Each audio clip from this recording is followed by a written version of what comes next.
हमारी संस्कृति, हमारे संस्कार सदा रहें हमारे साथ। सब्सक्राइब करें तिलक। आज युद्ध की समाप्ति के बाद भी आचार्य द्रोण ने अपना कवच नहीं उतारा। क्या? ये क्या कह रहे हो केशव? द्रोणाचार्य ने कवच नहीं उतारा?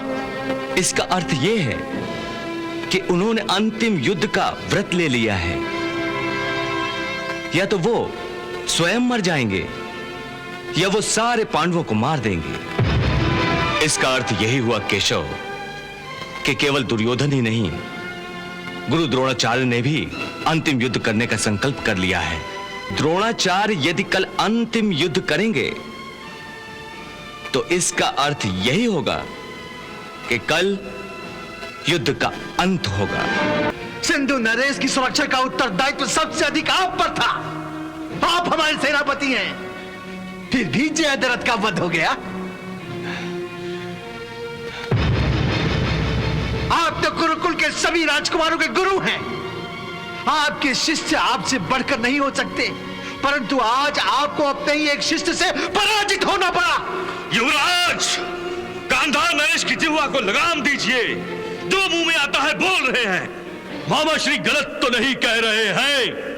मुझे विजय दिलाने की इच्छा में मेरे जो जो मित्र हमारे पक्ष में आए थे वो सभी को अपने प्राण गंवाने पड़े।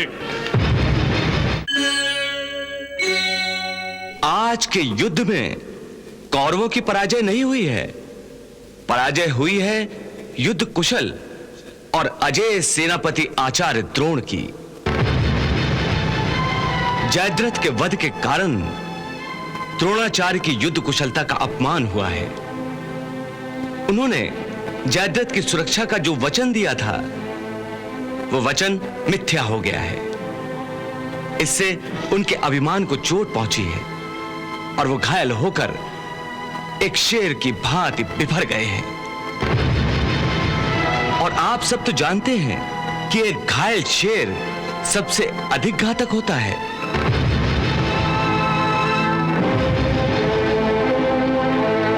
इसलिए अपने गुप्तचरों को सतर्क रहने का आदेश दीजिए बड़े भैया, क्योंकि द्रोणाचार्य कल के लिए कौन सी रणनीति अपनाएंगे यदि उसकी जानकारी हमें पहले से ही मिल जाए तो उसके उत्तर में हम उचित रणनीति तय कर सकेंगे। केशव, तुम्हारे ऐसा कहने से सबकी हिम्मत टूट जाएगी। नहीं पार्थ, मैं केवल आपको सतर्क कर रहा हूं। और अब मैं आप सबको एक ऐसा सत्य बताने जा रहा हूं जिसका ज्ञान आप में से किसी को भी नहीं है।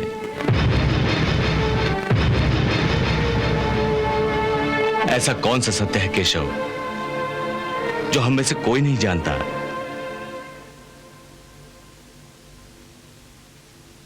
वो सत्य यह है बड़े भैया कि आज युद्ध की समाप्ति के बाद भी आचार्य द्रोण ने अपना कवच नहीं उतारा। क्या?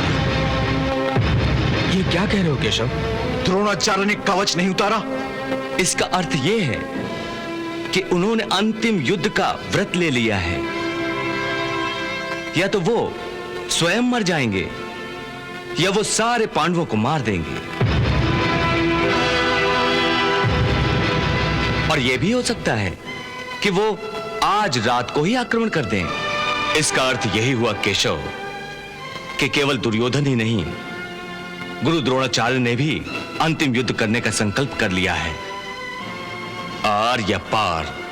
और याद रहे बड़े भैया कि द्रोणाचार्य यदि कल अंतिम युद्ध करेंगे तो इसका अर्थ यही होगा कि कल युद्ध का अंत होगा और युद्ध का निर्णय कौरवों के पक्ष में होगा, हमारे नहीं।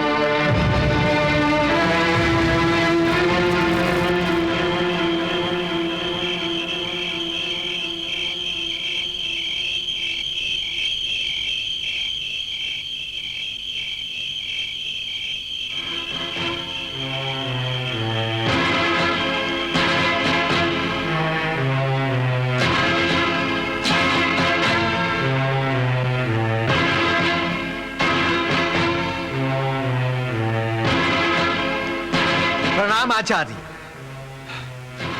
आयुष्मान भवा। आचार्य, यदि आपने यही आशीर्वाद सिंधु नरेश जयद्रथ को दिया होता तो कदाचित आज वो जीवित होते।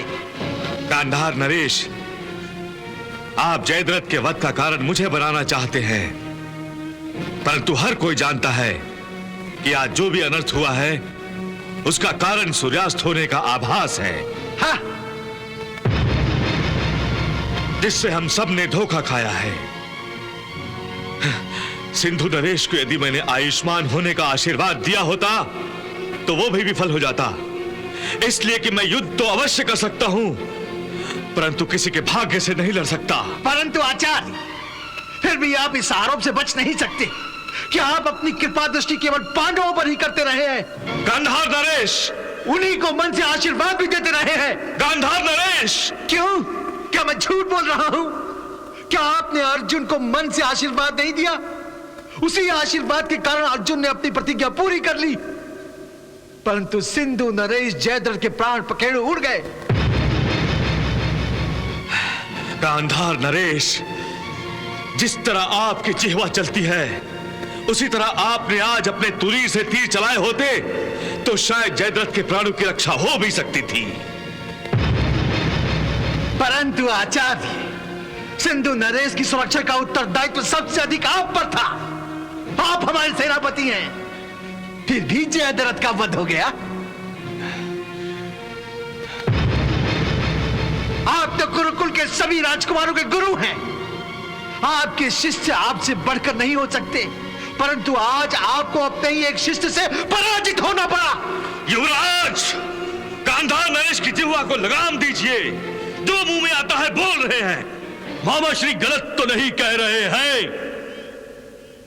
हमने अपनी सारी शक्ति आपके हाथ में दे दी थी और केवल इतना ही अनुरोध किया था कि एक सिंधु नरेश को बचा लीजिए, परंतु आपके होते हुए भी आपका एक शिष्य सारी कौरव सेना के मुख पर कालिक पोत गया।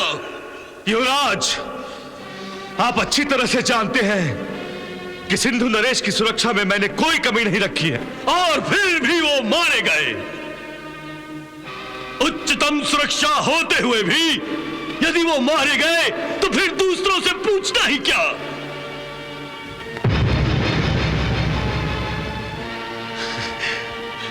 मुझे विजय दिलाने की इच्छा में मेरे जो जो मित्र हमारे पक्ष में आए थे वो सभी को अपने प्राण गंवाने पड़े। जो भी वीर महावीर मुझे पृथ्वीपति बनने की इच्छा से मेरे हित में युद्ध कर रहे थे, वो सभी पृथ्वी की ही शैया बनाकर सो रहे हैं। आचार्य, इन सब की हत्या का पाप मेरे माथे पर लिख दिया जाएगा, मेरे माथे पर।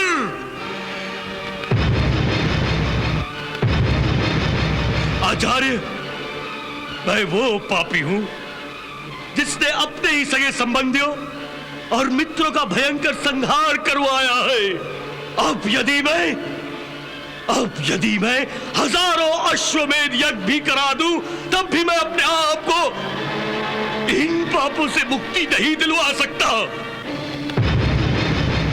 आचार्य, मैं इतना स्वार्थी भी नहीं हूं कि मेरी खातिर अपने गर्दन कटवाने वाले मित्रों की वीर मृत्यु पर अपनी बलि चढ़ाकर उन्हें श्रद्धांजलि भी ना दूं। ये आप क्या कह रहे हैं युवराज?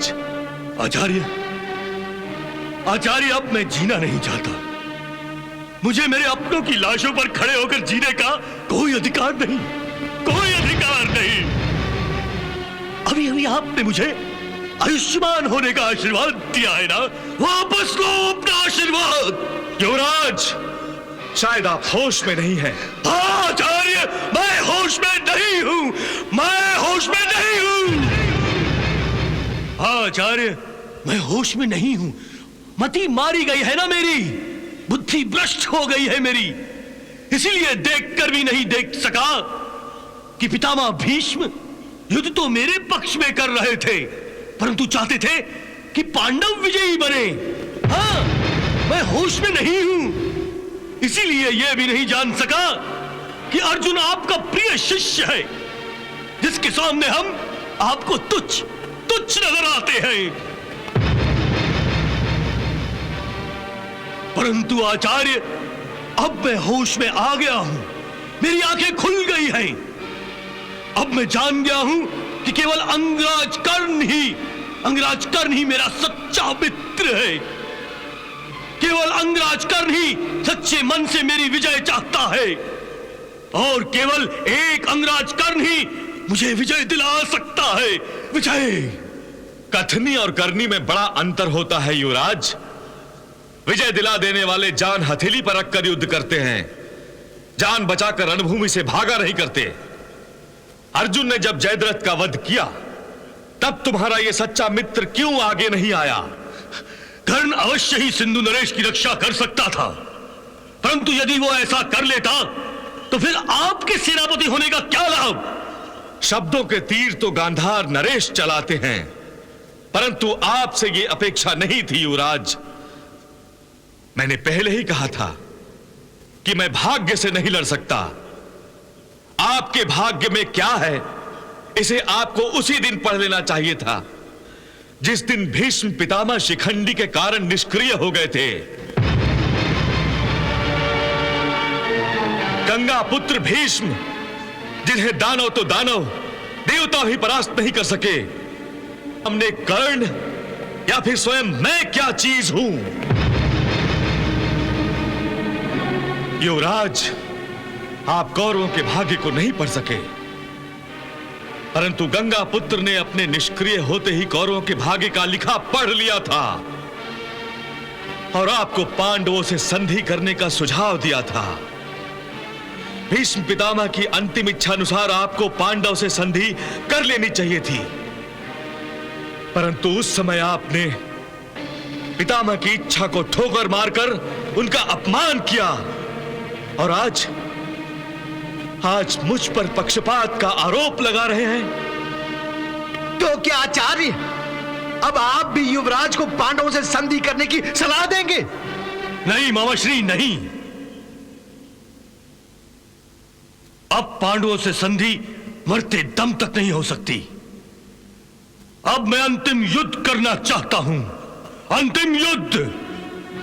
या तो मैं पांचों पांडवों सहित समस्त पांचालों को मारकर उनके खून से युद्ध भूमि को लाल कर दूंगा, या स्वयं अपने प्राण त्याग दूंगा।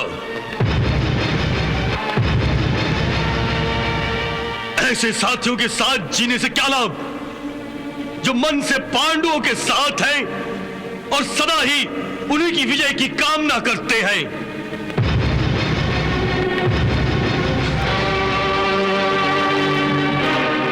आचार्य, अब मेरे लिए जीवित रहने का कोई प्रयोजन नहीं रहा, इसलिए मुझे अंतिम युद्ध करने की आज्ञा दीजिए।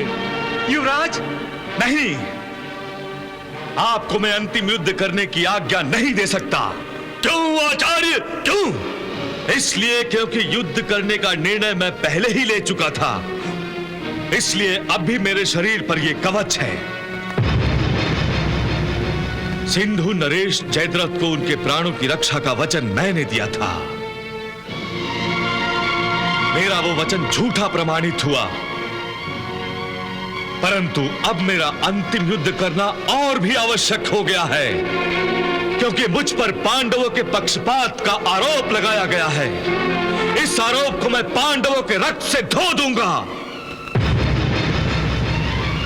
हाँ, हे दश दिशाओं, हे दिक्पालों, हे नक्षत्रों, हे यक्ष गंधर्व किन्नरों, हे देवताओं, मैं भारद्वाज द्रोण प्रतिज्ञा करता हूं कि कल मैं निर्णायक युद्ध करूंगा। कल मैं समस्त पांचालों के साथ पांडवों का वध किए बिना अपना यह कवच नहीं उतारूंगा।